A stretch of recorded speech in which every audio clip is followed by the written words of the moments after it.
Yeah, welcome to the AME Roundtable, everybody. All right, so let's get Welcome. going. I'm going to introduce us today. My name's Richard Evans. I'm facilitator and organizer for the AME 2 Second Lean Roundtable series. Apologies from Paul. He's in Japan uh, in May and June, and unfortunately he can't make it. So We'll it's switch it. virtually the middle of the night for him. And we've got our great resident leaders here, other than Paul. So from my left, Alex Ramirez from United States. He's in Mexico right now. We've got Bernard Powell, who's at home. He's under the weather a little bit, but he's doing really well from New We'll be Zealand. great.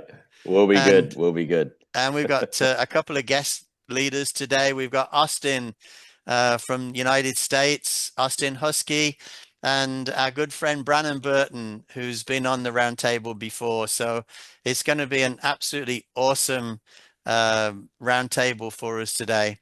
If you do have any questions, you're welcome to put them into the chat. Please put them into the chat. But we've got some questions that people have already sent in, prepared ahead of time. Here's our first question. This is from Nathan in United States. Has anyone developed a lean internship program to assist in educating teachers and students who are considering sending interns to a lean organization? A kind of what to expect and basic training to improve the likelihood of a successful outcome and selection by the student. So I'm going to get Bernard to go first on this one. Bernard, what's your take on this? I don't know if anybody has. We have an internal training system called GPP, Growing People Program, where we have a whole huge section on lean, but a lot of that is where we've big steal and borrowed videos from like Paul's channel and Ryan's channel and Alex's channel, and probably got Brandon and Austin in there too, actually. So yeah, that's my only answer to that. We are working on a course in our Premier Business Academy for something along these lines. So we can keep you posted. If you want to shoot me a message, I'll chuck my email in here. That's great. Yeah, absolutely. And Bernard is more than welcome to share what he's doing with everybody. That's great. Alex, your take on this one. The only link I've done is with the University of Houston here in Texas. And what we or I normally do is go every year. We get invited and we talk all day for like 5 different teams that actually are teaching different things in School of Business, but curiously they're teaching Lean with the 2 Second Lean book from Paul Akers. So that's how I got to know one of the teachers, and we get invited. But that's the closest thing I would say. But it's more just giving back to the community than having some internship in the company or that I know of someone doing that. I have not seen an internship really linked into lean or getting teachers inside. That I have not seen. Yeah, it's an interesting concept. Thank you, Alex. Okay, Brannon, It's a great what idea. about yourself on this one? I haven't seen anybody that's done that. I do know that Utah State, which is a couple hours north of us, is part of like the Shingo Institute of Learning or something like that. So they have a lot of connections there. And you know, now I kind of want to go up there and look and see what they've got coming out of their university. Maybe there's some opportunities there that I haven't thought of. So my thoughts are I'm going to go and look into that and see what we already have in the States. There may be something at Utah State. Okay. All right. Thanks, Brannon. Austin? Yeah, I'm not aware of anything specifically. Kind of like Bernard, we have a emerging leaders program where internally we train, um, and it's open to anybody. But once you're in, you're committed to a period of time, and we go through videos and books, and then we also have gotten plugged in. We actually have a high school locally that still has a shop class. And so since we're in construction supply, we've connected with them and gotten to bring students in for tours and actually have a team member on their advisory council now. So we're getting to talk Paul Akers 2 Second Lean to high schoolers, which is very fun. That's great. That's great. So from my perspective, I know that Mark Warren, who's on the call today, actually has internships for 3rd and 4th year industrial engineering students. So if Nathan, if you're listening, or if anybody else is interested, you're welcome to reach out to Mark and also to Bernard as well. And by the way, don't forget AME, the Association for Manufacturing Excellence. We've got some tremendous networking going on within the organization.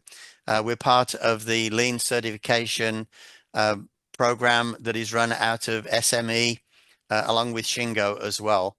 So lots and lots of stuff to learn from, and everybody's very willing to share. That's great. Thank you, team. All right, let's get to the next question. So this is from Jose in New Orleans.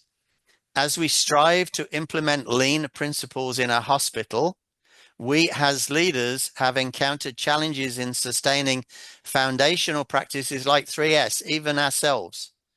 What strategies or habits would you recommend to help us and our team maintain commitment and overcome these initial hurdles? Okay, Austin, you go first on this one. I mean, you have to be committed yourself without question. And so that's number one. I think I've struggled with the same in different areas. And what I have found most successful is just bringing it back to the question of what bugs you. And then you, as the leader, making sure that you follow through as aggressively as you can in addressing the things that get brought up. And that can get things back on track better than anything that I've tried. Excellent. Okay, thank you. Brannon. You know, whenever I've seen this not work, and it was really, really hard in construction, I'm sure Austin can confirm this, when you have people all over the place to get 3S going, because they're all on their own and guys have to do it on their own. And the only way that we could get it going was to get the supervisors on board with it, doing it with them, and for the management team to get out there onto the job. There is no other way to do it. You can't tell them, you can't force them, you can't have them report back. Leadership has to be out there doing it with them every single morning, and it has to be part of the business time as well. So you have to set aside a chunk of time. You can't push them into production. You can't tell them to get to work. You can't fill their plate so full that there's no way they could possibly get it done. Give them the time that they need to. Go out there and work with them hand in hand, and there's just really no other substitute. You do that with the leadership, and I'm talking the top leader has to do it. Like, he can't be exempt from it somehow. He has to get out there with them and do it, and it will work. Incredible answer. Thank you. I agree 100%. Bernard. Great.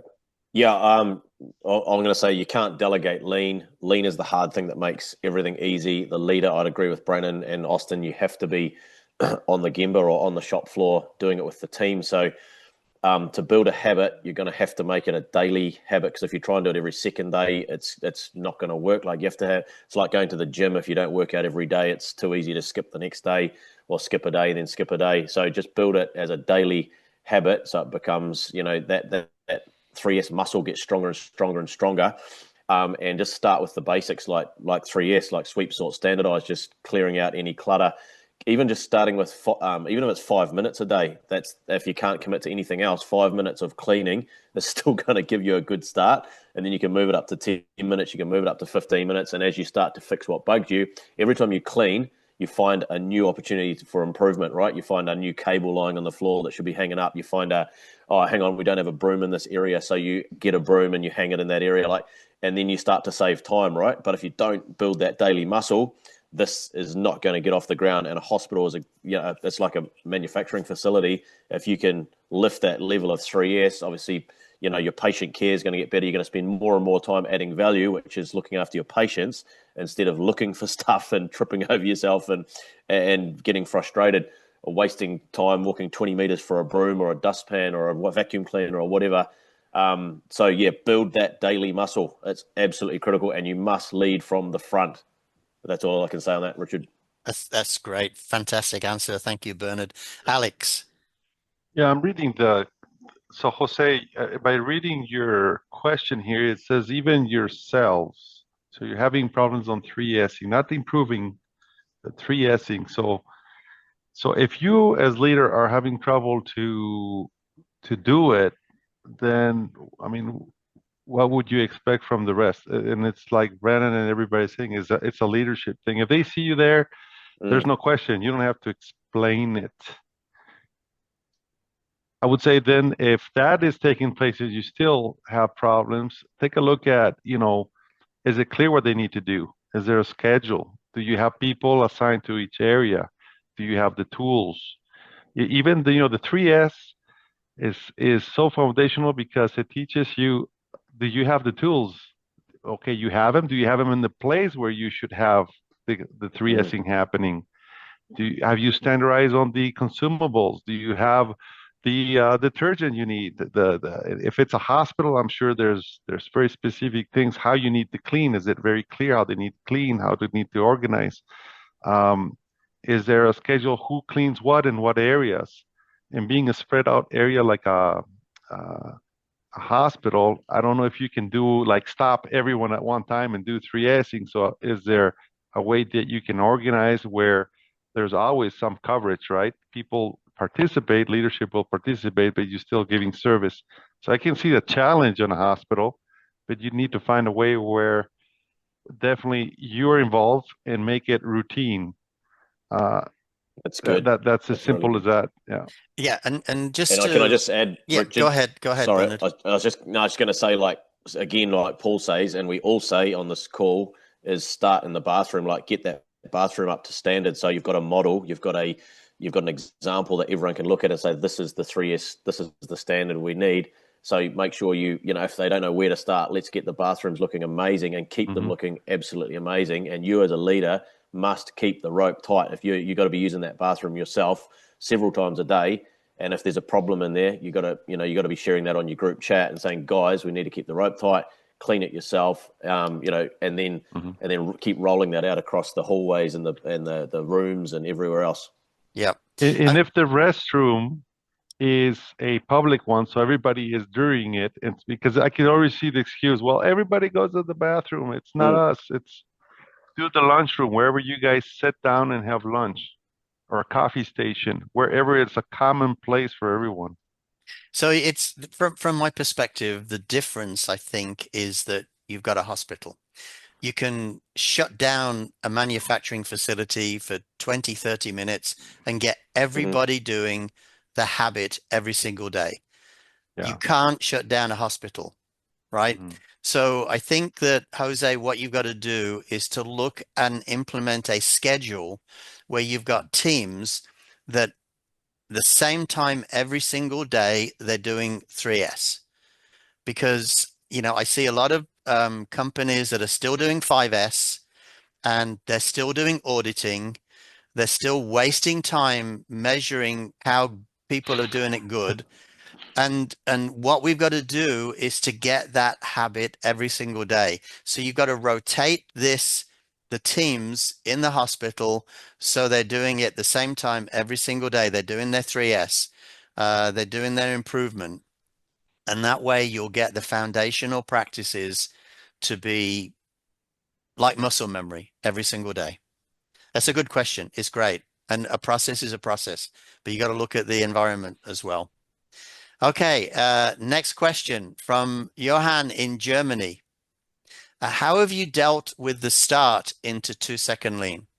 I had the ideal that it's a pursuit of everyone to improve. After 4 months of morning meetings and 3S, I figured out that I had to have a power lean team of enthusiastic members. Did I do something wrong? Oh, I like this one. Okay, Brannon, you go first on this.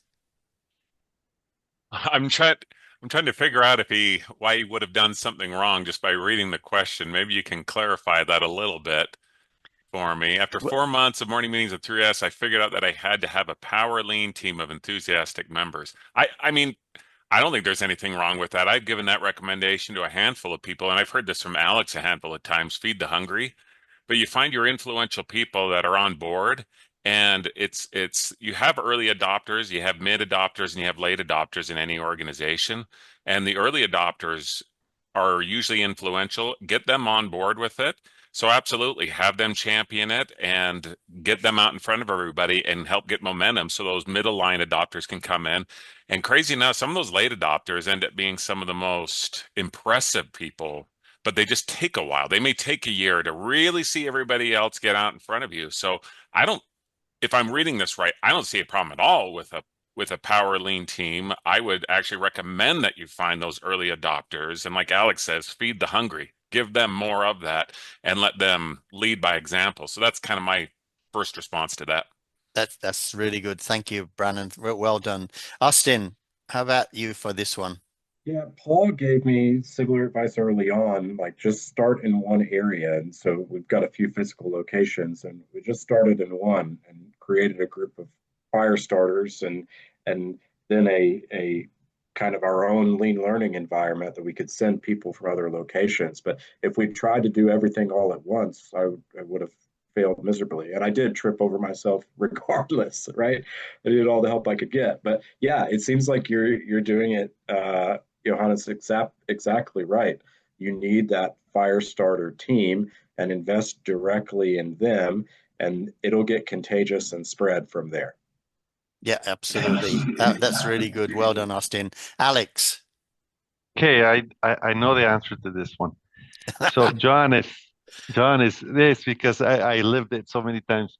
So you need to grab a handful of people are managing the area where you're going to do this pilot, right? If it's a plant, if it's an area, if it's a, if it's the painting area, if it's that plant, or if it's R&D, or if it's sales, wherever you do that, there's normally a handful of people that are really leading the whole team.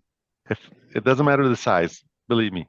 And those handful of people, you need to do a learning club. And I'll tell you why. Because you guys need to be all in line with the culture you're building together. Because what's going to happen is you're going to start doing the 3Sing and improvement time and morning meetings, and you're not going to be able to be there every single time to answer the questions. And so if the culture is not disseminated at the same time with the same level of frequency, the level of communication in the wording, then there's going to be someone's going like, why are we doing this stupid 3Sing stuff? Oh my God. But someone's going to be there, a leader's going to be in that area and say, well, this is important to us because this is how we keep ourselves safe. We are doing always improvements and so up and so up. So it's really important to have a handful of people that you've read, 2 or 3 books, and you're defining your culture, your language, and you're deploying it. But pick the right people, please. Have the good handful of people in that learning club. Yeah, and that really is the key, I think, the learning club. Yeah, I agree with you, Alex. Bernard. It's a great question. And no, you didn't do anything wrong. Everyone starts their journey differently. Just again, do the basics, start in the bathroom, get that right, get your leadership team on board. Creating your power lean team is fantastic. Everything that Alex, Brennan, Austin have said is great. Not sure what else I could add to it. Really, you as a leader, you've got to keep the rope tight. So if you're not showing up on your group chat every day with your own improvement or 10 improvements, but start with one at least, then it's going to be very hard to, it's going to be very, very hard. Remember, improvement starts with I. And if you don't get that at a deep level, and it wasn't until I really showed up on the chat every single day, and nowadays it's like 10, 20 times a day, with sometimes tiny improvements, sometimes big improvements, sometimes just keeping the rope tight, like a photo of the bathroom not up to standard. And I'll say, hey guys, how does this stack up with respect for people and a deep respect for resources? How does this stack up with our core values? Leave it better than you found it. So I don't know if that helps. Yeah, I think that's the key. I think what Alex said is the key as well, and Brannon and Austin. It's all about the learning club, getting the ones that are really keen and passionate, and then you grow the rest of the people around those teams, and that, I think that's really good. That's a really good question, Johan. Thank you. And Johannes, don't be afraid to leave someone outside that club, even if they're tampering and saying, well, if you're not positive, if you're not, you got to earn your way into this club. Yep.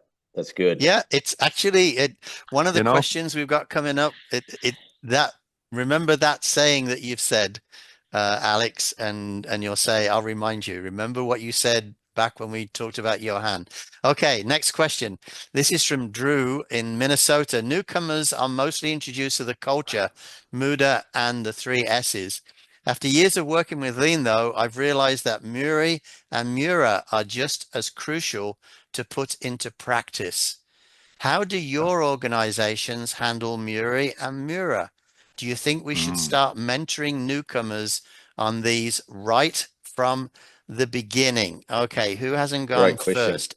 Alex, you go first on this one. it's very funny because today I was coaching one of my customers on this, and we touched about the waste and the 3 wastes. Obviously, you have Mura and Mura, and they couldn't figure out how is overburden. We don't have machines that say you can be overburdening people.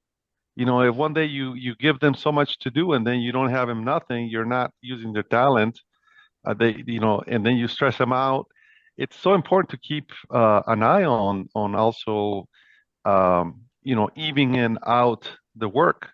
If you have too much work or less work, and this is a company that's doing office work, it's all virtual, and you can apply Lean in a virtual world. So it's not only about machines, it's not only about not overloading the equipment or the processes or the line, it's also just the people. So that was a perfect example for me to be able to do that. But we always focus on the 7 Muda waste, right? But those overburden and unevenness, it can happen to people. I would explain it that way. Yeah, that's a good answer. That's a good answer. Okay, Bernard. Yeah, I love this question. And we used to only teach the 8 lean wastes and then till everyone knew them off by heart, right? And we still do that every single morning in the morning meeting. Someone has to recite them in all of across our different morning meetings. And then we introduced, the 3 MUs, and we've got a little poster, and that little poster gets posted on our group chat every single morning, so that every day you're looking at that and you can see how, so that you're seeing that on the chat, but in our morning meeting, it also comes up. Someone has to repeat the 3 MUs, or in the English version. So, unevenness and overburden, and we show, we're always talking about examples of how they work together. And then when you're doing your Gemba walks out in the factory or in the office, making sure you have a discussion one-on-one with someone about those 3 MUs or those 3 principles working together, and get them to point them out to you in their process. So yes, we have made that just as important as teaching the 8 lean wastes. So does that make sense? I've shifted from the wastes, and now everybody knows about unevenness and overburden and how they all work together. Excellent. So you're saying, yes, we should start mentoring newcomers right at the beginning. Excellent. Well, yeah, teach them the 8 lean wastes first and get that ingrained, and then bring in. So let's say that's your first 6 months of your lean journey, and then bring it in. If I had my time again, then I'd bring it in, probably from 6 months onwards, something like that. Excellent. Okay, Austin. Drew, awesome question, and it'll make me and my team better because I'm not teaching on those directly like we are the 8 wastes in the morning meeting. And we talk about it a lot with the unevenness and choppiness of the economy right now, specifically in construction. For me, it's a regular conversation around where are we overburdened, where is there unevenness, and how do we get creative and use all of the resources on the team to solve problems and move people around on a regular basis. So it's a conversation that's happening a lot, but not something that I'm teaching on. So I appreciate you improving Husky and our team with that question. Excellent. Well done. Thank you, Austin. Brannon. So I looked at this quite a bit, to be honest with you. I always felt like the 8 wastes were the responsibility of the frontline worker.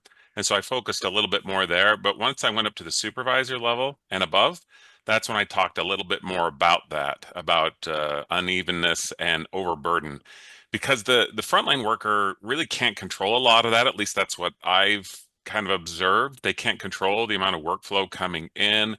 They can't control the roadblocks that are in front of the frontline worker. So I've really focused more of that on the supervisor level and up has been kind of my first approach. And I would also say I really, really looked at this heavily because I realized that the way we would bring work into the company and the way we used to do it was very up and down. It was very uneven and it caused a lot of problems. And so we focused a lot on bringing work in a smooth manner.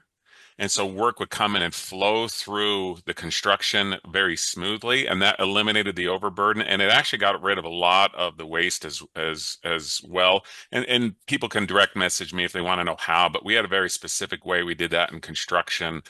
And I'll give a brief explanation of it. We would project how much labor we had out in front of us in order to do our work and how quickly we could go through it. So we knew how much work to bring in so it could come in incrementally and smoothly. So we were never overburdening and we got rid of that unevenness. So for me, that was a managerial function primarily, and that we would get rid of that unevenness and overburden at the management side and focus more on 8-ways down on the field level. So hopefully that made sense.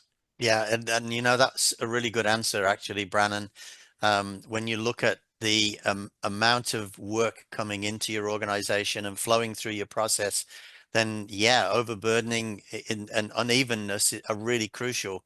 On the other side of it, from my perspective, I would say with newcomers, you really focus on the 8 wastes, but also introduce them to the overburdening and unevenness as well, because in a lot of cases they can be applied to their work as well, so they understand what it is. So I agree with Drew that yes, we should start mentoring them right at the beginning, but maybe touch it on it twice a week with a couple of things during your morning meetings, and that way people start to become aware of it. And I know, Bernard, you do this at every morning meeting anyway, which is really great. Some great answers, guys. Thank you. All right, next one. Brilliant. Oh, Pablo, our friend Pablo from Argentina.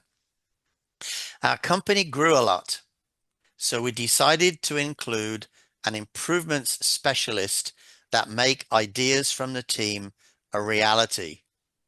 What is your opinion on that change? Okay, Bernard, you go first on this one. That's cool. We've always had, I think, probably split opinions across the group on this one, and I think we've seen people with a lot of success doing this, having an engineer or someone that just is a really focused improvement person, and Ryan speaks about it in his book as well. So I've heard of lots of companies that have had success with it.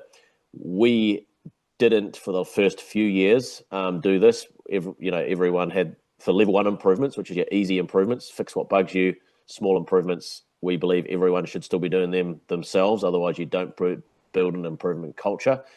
Level 2 improvements, where you might need some engineering or need some specialist skills, then we used to say, go see the engineer, and we still say that. But you got to get sign off from your team leader for anything that's level 2, anything that's going to affect the rest of your department. So yeah, we kind of have we have an engineer in each of our factories, so they help out with the harder stuff. So that's my answer there, which works really, really well for us. I'd be keen to hear the rest of the opinions from the other team. Bernard, thank you. Okay, Alex, you go, your turn. Oh, the only thing I always warn people on this is that it's okay to have people to support and help, the welder, the electrician, someone that knows computer work or whatever, is keep skin in the game. If the people doing in the front line are just farming out the problem to someone else and someone else solves it for them, they were not going to take ownership, right? They need to be part of that solution. I think it's good to have teams to help, but they need to, be part of that team and make that happen. If it's just farm out, I've seen crazy things where even like 3Sing is farmed out to bring temporary people to come and paint your area. I mean, there's no ownership on that kind of thing, right? No. Yeah. So if you have a centralized team that is the thinkers to improve, No, not good at all. But if the idea comes from the shop and all they need is help because they don't have the skills to do it, yeah, absolutely. It's a great idea. Excellent, Alex. Thank you. Brannon. When we open up our facility, I'm going to have somebody probably right out of the gate to do this. And they're going to have other responsibilities, but when improvement assistance is needed, and I completely agree with Alex, but this is improvement assistance. This person comes in to assist them. The owner is the person that needs the improvement made. They come in with resources that that individual group doesn't have, like the ability to fabricate and weld and do all of these type of things that they just don't have access to. And that person comes in to assist the other team that has ownership over that improvement. So I totally agree with Alex. Like, don't farm it out, but have somebody whose primary position is there to assist. And like Bernard said, on like level 2 improvements, things that they can't do on their own. And so I'm all on board with that, to be honest with you. We were going to do it in construction, and then somebody stole all of our welding equipment out of our Connex, but that we just purchased for it. But in theory, I was all in on it, and I'm fully convinced that having somebody assist to help those larger level improvements go quicker is a huge benefit. So that's where I'm at with it. Thank you. Pablo's smiling right now, by the way, Brandon. So, Austin, last but not least on this one. I'm just going to be the amen corner. So I don't have people that I call improvement specialist, but maintenance team that might be equipment maintenance or facility, somebody with that electrical welding, that kind of tier 2 skill. They operate in that way. And yes, Alex, you're completely right. They can get taken advantage of. And if you have people that are really good fits for that role, they're servants, right? They want to. And so I'm almost having to manage it from both sides of slow down the maintenance team because they're so eager to help that there's certain areas that I feel like they're stunting the growth on just some simple tier 1 improvements that the team should handle internally. So that kind of hazard is very real. So yeah. Hey Richard, can I make one other quick comment on this? Because Absolutely. I just remembered we actually did this in the office, and it worked. It was amazing. It made such a massive difference. There was a guy who was particularly skilled at solving software problems and things like that, and making improvements in the office. And he was still a project manager, but we tried to carve out like one less project that he was managing, so he'd have basically a day left over, if that makes sense. And he became this repository for high level things that took quite a bit of time. And he was just being fed improvements all the time. And I tell you what, they took estimating down by like 50%. And the crazy thing is one day of time for him saved all these other estimators and project managers hundreds of hours, all of them. I mean, it was incredible. So I'm a big, big proponent of doing something like that, even from an office perspective. And we found that to be wildly successful. Yeah, that's good, Brendan. I'll just Yep. jump in there. We do the same with CRM and all of our technology platforms. We have one guy that's particularly strong at that, and we would be completely wasting precious time if we're cross training people to back them up. I'm not saying don't do that, but he spends a lot of his day just improving the CRM and the inventory management platform, and it just saves hours of time across the business. So yeah, that's a great point, Brandon. Yeah, really, really good responses to this one. And Pablo, I remember in the early 2000s, I was visiting Chicago every month. We did Kaizens, week-long Kaizens, and we created what was called a Tiger team. So they were people with the specialist skills on welding, on electrical, on all the other things that you need that the people at the Gemba can't do. So you called on the Tiger team, and there was a person who was assigned for that. So that you've got like a go-to person you can channel all the needs through, and that helped that company. So I think you've got to look at your own particular company, and if you've got lots of improvements going on all the while, and you can't manage them all, then an improvement specialist to maybe decide on the ones that are going to give you the best flow, the best improvements.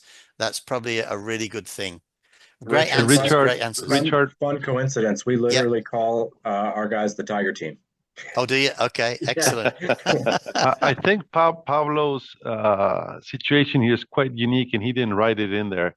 He doubled his team, so he basically doubled on size overnight. Yep. So I can imagine why he wants someone that can accompany them to help them and look, this is how you do improvements, how you use a saw, a drill, or whatever it is that he's doing to help them, right? So because he can only be somewhere and he can only do so much. So I can imagine why he had that person to help everyone to do improvements and support. Okay, I'm going to change up a little bit here.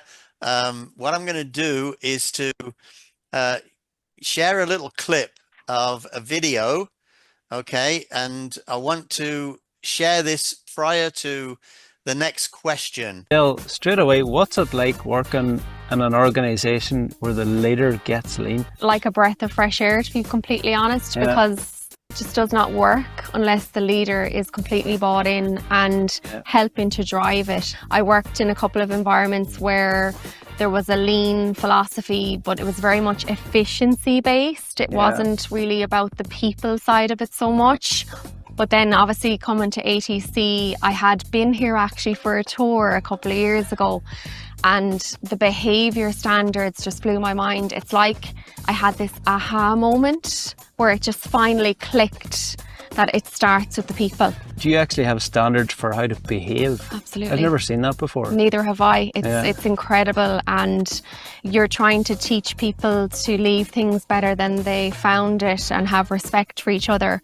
But actually, you need to measure people against those things, and having a standard that aligns with your appraisal system, you know, your one-to-ones, and you're speaking the same language, talking about that standard all the time, and you're bringing it back to that every time. And it's so clear because it's up on the wall. It's the first thing I seen when I walked in. We just come in the front door, and this is the first thing I noticed was this big board. But then I went straight to here and I noticed behavioural standards. We were looking for a way that we could engage with our people, and how when we talk about excellence, we all know what we mean by a high level and a solid level. We obviously don't want to talk about the lows, but so everyone is on the same footing. And for example, if I take excellence, create a culture of always improving, high would be champions best practice, implements process and improvement projects, or wows the customer. And the solid then might be just finds ways to say yes and makes passing on quality works to others important. But the thing I like most of this is the low part, actually, because it tells you what you don't want. So somebody with low excellence is somebody who only follows the procedures when they're watched. I love how clear that is. Because now I've only been here a few years and I know exactly how not to behave. I think from all the things I've seen today at ATC, this is their superpower. This drilling into the detail of behavioural standards is the thing that you're really good at. It leads us into our next question. Ryan's last tour visited a company in Ireland called ATC Group. They have a behaviour SOP. What do you think of that?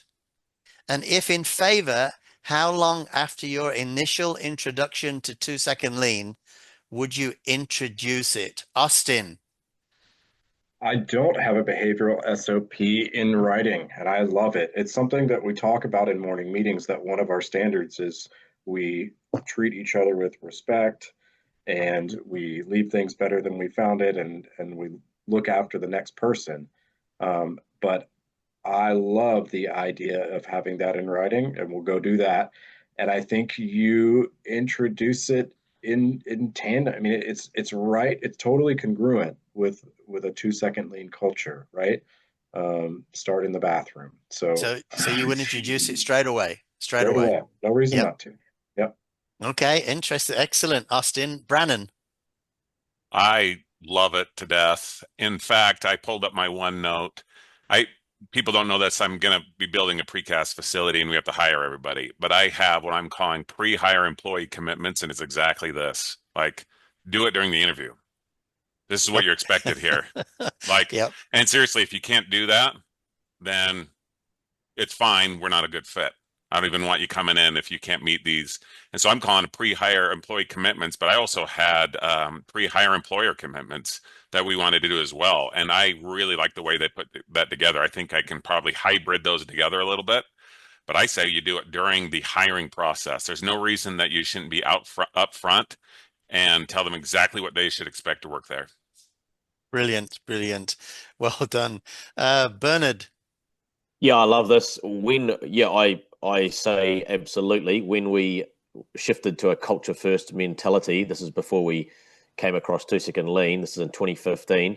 We immediately created a culture pyramid, and we said we had culture advances at the top of the pyramid, culture fits, and then trying to fit, and then non-fits. And it's a pyramid. It was a big poster on our wall. I think it's still there, actually. It's in our playbook, so a premier playbook, so that when you join, before you join us, you get a copy of the playbook, and it's got, our core values, our mission, vision. It's got how we, our behaviors, what we expect from our people, the culture pyramid. We have our employment contract has all of those things, or most of those things in it as well, e.g. the core values and expectations. So right from the first interview, we hit you with that playbook, which is quite a lot of reading, but it also filters out, if it's a great filter. So we might only have probably 1 in 20 people that would even come back for the second interview, maybe 1 in 30. It's very low, so it slows the hiring down, but it has been a really, really good filter, and I'd recommend it to anyone in business right now. Is you should absolutely create a standard for this and have it on the wall, have it in your playbook, have it in your employment contract, and make sure you have a way of reminding people and recalling people to what they signed up for. Yep. Unbelievable. I got a big smile on my face, Bernard. Yeah, absolutely. Alex. Yeah, so no, I have never seen it, and I've never implemented that way. I've seen values, and I've seen the core principles and what drives the companies in the wall, so people can see it. But and when would I apply it if I would have done it? Yeah, for sure, the first day. Let people know the expectation. Absolutely. But I would add to that, Richard, whoever this anonymous guy is or girl, that if you the system, the lean system is so novel. It's easy to detect someone that is not fitting in or is not participating. It's just taking and not giving. What everybody I see having problem with is pull that person inside the room and explain them what they're doing wrong. The problem is they leave them there for so many time, and they're continue doing the same thing over and over, and it's contaminating the culture of the rest of the people. So if you see that, stop and pull them in and be very honest, be candid with them. Look, you do this and this, great, but this is not acceptable, or this you need to polish. And I think a lot of organizations fail to do that. They drag it on. The reason I like this particular one, because this is fundamental in growing people, and that's what lean is all about. It's all about growing people. It's not about the tools. It's not about getting the flow right. It's growing the people so they can understand what improvement is all about. And then you provide them with the necessary tools to do it. And I think this behavior standard operating procedure, I watched this last week when Ryan first put it out, and I thought, wow, this is incredible. I've never seen it. Ryan said it's their powerhouse, and he's taking it back to his company. So if Ryan is going to introduce this into CT Matters, it's got to be good. So really, I like this one a lot. Okay. Next one, Brad from Canada. Okay. One of the pushbacks I've heard around moving to a 2-second lean style of management is, how is leadership able to control the costs and direction as multiple individuals attack problems without alignment to a higher goal and strategy? How have the roundtable companies faced down this leadership pushback? Well, you're all leaders in your own rights. So think about this one as you go through and answer it. Okay, who's next? Brannon on this one, number one. Yeah. So attack problems without alignment. So number one, how do you get alignment? Like, why isn't the team aligned? And what do you need to do to get aligned? And I'll tell you what we did, because we had similar problems like this. We actually developed, and it was a kind of a changing strategy, but it was about a 35 word strategy that was ambiguous enough that there was freedom to maneuver in it, but it was clear enough that it helped to inform decisions as to what our overall strategic objectives were. So it lined people's individual decisions under that same envelope with that same target, if that makes sense. When we did that, it was amazing how much it cleared up the confusion as to the direction we were going. Mm-hmm. And we wanted to make sure that all of the management team was completely aware as to what it meant, what we were doing, and how that should guide our decisions. And what happened was, as an example, is all of a sudden our estimating group that are setting up proposals, they know what we're trying to achieve, and they start changing the way they communicate, the way that they actually send their proposals off. The project management team starts to align behind that. The supervisor team starts to align behind that. And that's the way I would say, like, get it written down, get everybody in front of it, make sure everybody understands it. And then the individual small decisions start lining up and pointing in the same direction once that clarity and alignment is there in the first place. We did that, and I'll tell you, it made a giant, it was actually so much more successful than I thought it would be. We had a goal to get like 80% of our projects profitable, and I think we went up to like 98%. Like, we almost didn't have a job that wasn't profitable after we got lined up behind that. So I'm a huge proponent of this. Yeah. So, I mean, the statement there, without alignment is to get alignment. Well done, Brandon. Absolutely. Austin. Yeah, I agree with Brendan. It's your job as the leader to facilitate that alignment. I also think if you're getting pushback there, you don't hold off on action because of something that might happen, right? A bad plan violently executed today is better than a perfect plan next week. I think you move on it. And if you have a team, if you created a culture of humble leaders that are going to talk and know that there might be crossover between different directions, and you've got a company chat and everybody's sharing those things, I just think it becomes a very moot point. I understand people don't like change, so you're going to get pushback, but I don't actually see it as big an issue as they tried to create it. And again, like Brendan said, it's your job as the leader to create alignment and to hold the rope tight there. Yeah, excellent, excellent. Who next? Alex. No, I think that's the same thing. I mean, Brandon explained it perfect.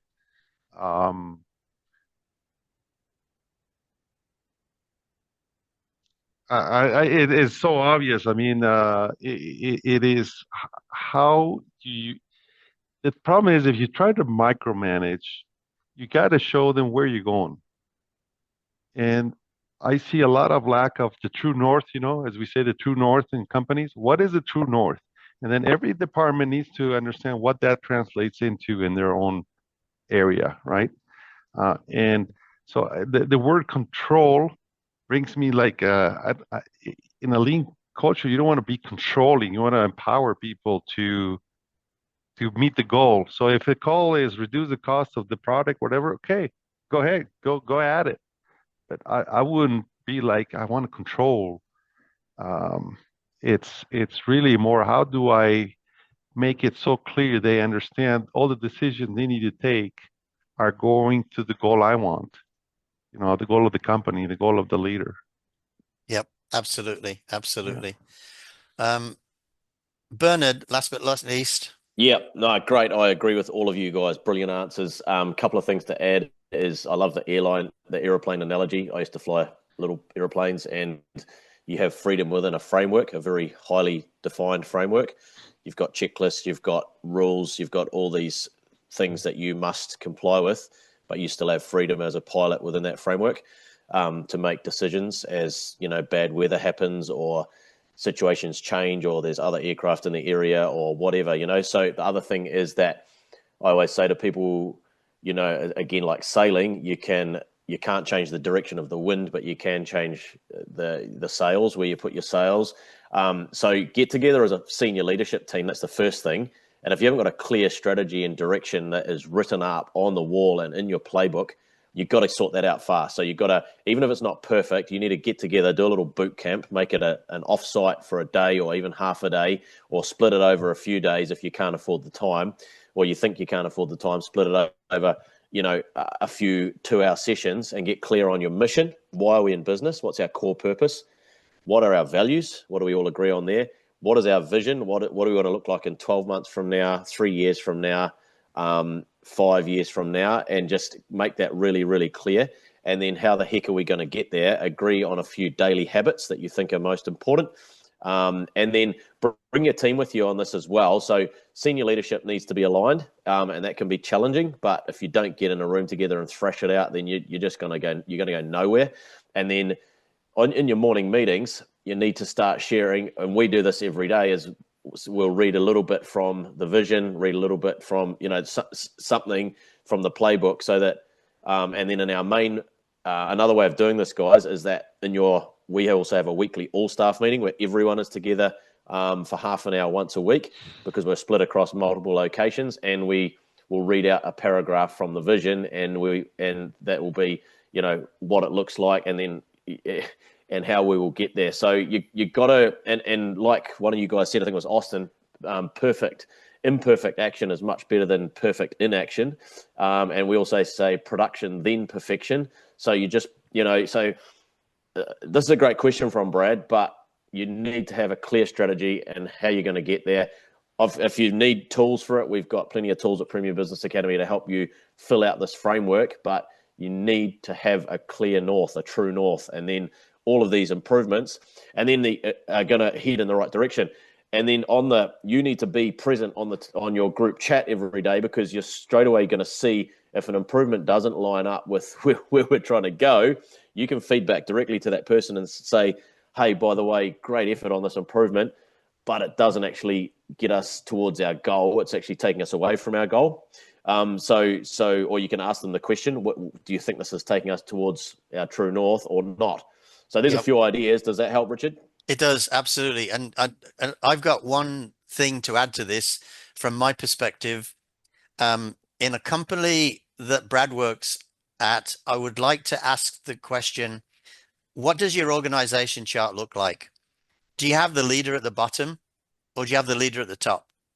If your leader's at the top, in order to overcome this, change your org charts so the leader is at the bottom, supporting everyone in the organization, and then your alignment will start.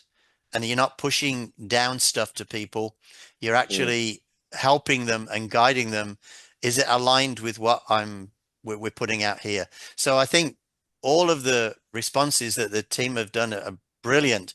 I'd like to just have people look at your organization's charts and do the servant leadership and put the leaders at the bottom.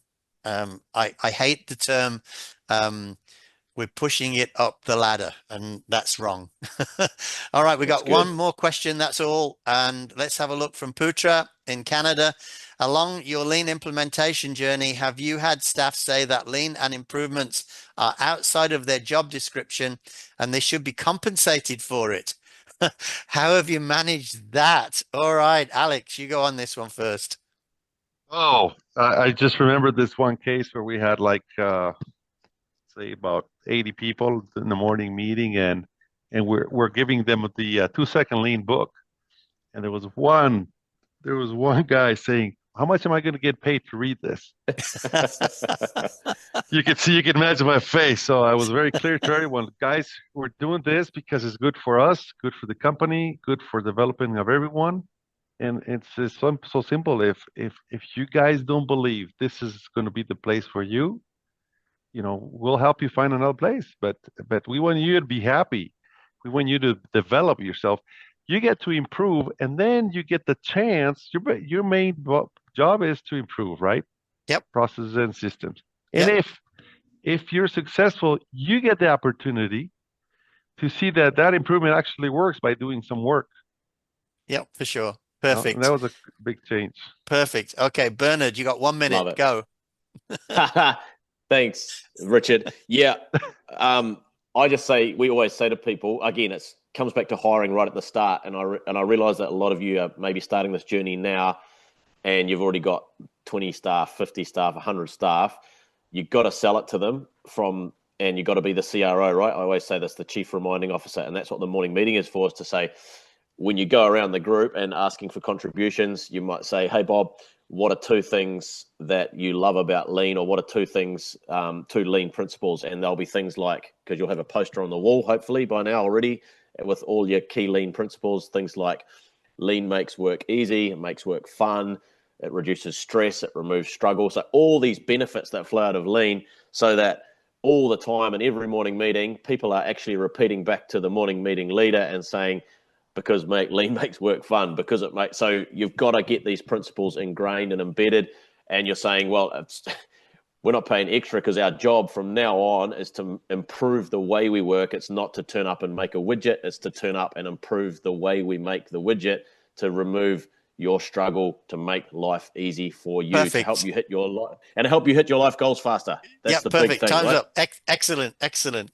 Austin.